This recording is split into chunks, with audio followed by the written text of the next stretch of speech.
तो तमाम तफसीलात आपने जानी। अब अमेरिका में होने वाले सदारती इलेक्शन में ये आपने वर्ड सुना होगा इलेक्टोरल कॉलेज। इलेक्टोरल कॉलेज क्या होता है और किन किन रियासतों में कितने उम्मीदवार वोट कास्ट करते हैं और कहाँ पर कितने उम्मीदवार हैं, ये तमाम तर चीज़ें आपको एक्सप्लेन करते हैं, आपको दिखाते हैं और आपको लेकर चलते हैं एक न्यूज़ के डिजिटल स्टूडियोज़ में, जहाँ पर हमारे साथ ज़ुनैरा अज़हर मौजूद हैं और उनसे जानते हैं कि कौन सी रियासत में कितने उम्मीदवार हैं, जो इलेक्टोरल कॉलेज है वो किस तरह से काम करता है और किसके वोट की कितनी वहाँ पर अहमियत है। जी ज़ुनैरा, बताइएगा कि अब जो ये इलेक्शन का प्रोसेस अब फाइनली 5 दिन बाकी रह गए हैं, आपके ख्याल से कौन सी जो स्टेट्स हैं वो बहुत ज़्यादा इस वक्त इम्पॉर्टेंट हैं, क्योंकि स्विंग स्टेट्स का हम नाम सुन रहे हैं, और क्या इस हवाले से बताएंगी आप?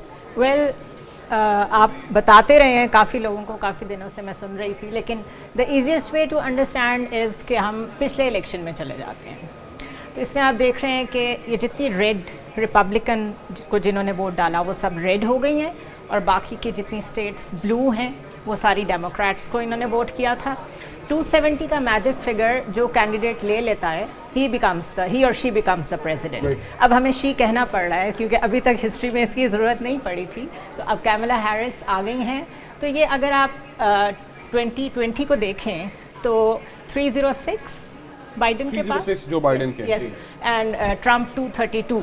इसी तरह आप उससे भी पीछे जा सकते हैं। ये देखें, ट्रम्प ने हिलरी क्लिंटन को हराया था 227 और 304। आप हल्की सी ट्रेजेक्ट्री देख लेंगे इससे, यू कैन सी कि ओबामा ने कितनी लैंडस्लाइड ली थी। इसको वहाँ लैंडस्लाइड कहते हैं, but the interesting thing about it is कि अगर किसी ने, जिस तरह अभी पोल्स चल रहे हैं 48% और 49%, तो वो कॉन्सेप्चुअली दे से कि nobody can have landslide because जो 49% भी ले रहा है, पीछे 48% is still a big chunk, तो वो उसको आप माइनस नहीं कर सकते, इसलिए they never use the term landslide victory.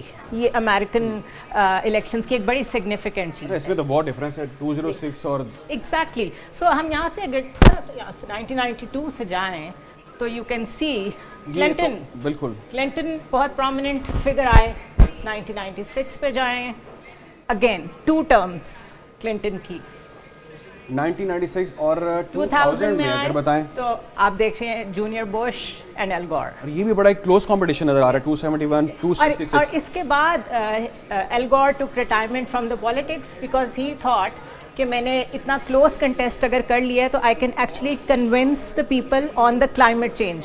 उस वक्त अमेरिकन्स बिलीव नहीं कर रहे थे कि क्लाइमेट चेंज नाम की भी कोई चीज़ है, तो उन्होंने अपना करियर स्विच किया। अब आप देख रहे हैं जॉन कैरी एंड 251 बुश, 286, तो 2 टर्म्स ऑफ बुश हमने देखी। उसके बाद 2008 ओबामा की 2 टर्म्स कंसेक्यूटिव, 2008 एंड 2012 332।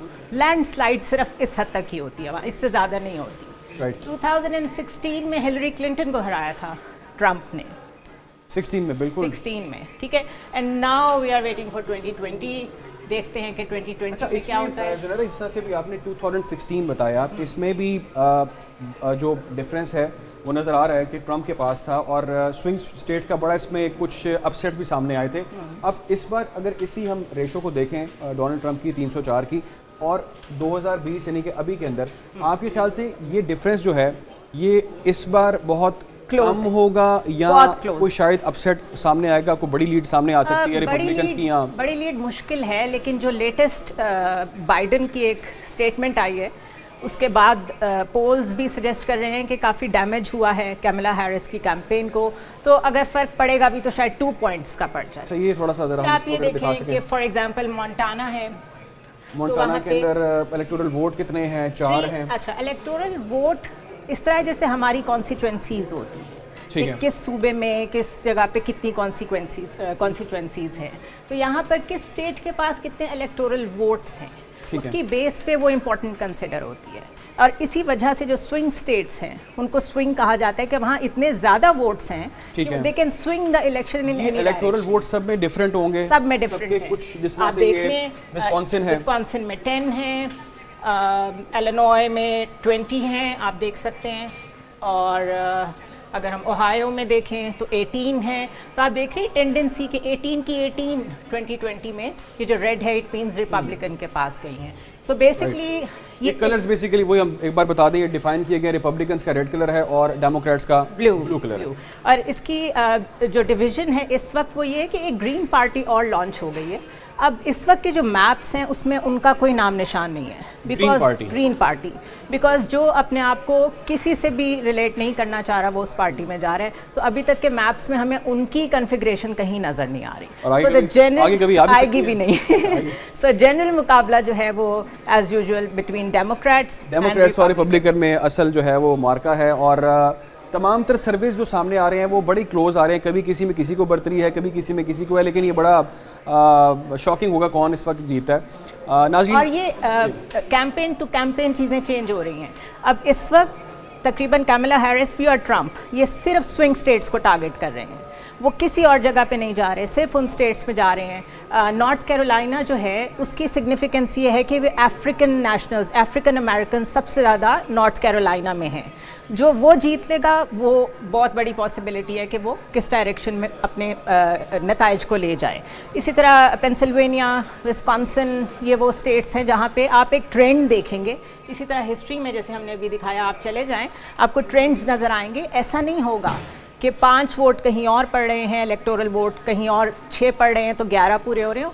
ट्रेंड्स ऐसे हैं कि 13 इलेक्टोरल वोट्स जो है वो एक ही तरफ जाते हुए आपको नजर आएंगे। This is why they are called swing states. और जो इस वक्त अमेरिका के इलेक्शन की टेंशन है वो पाकिस्तान में बहुत ज़्यादा लोग फॉलो कर रहे हैं और देख रहे हैं कौन क्या करता है। नाज़रीन, वापस आते हैं एक ब्रेक के बाद।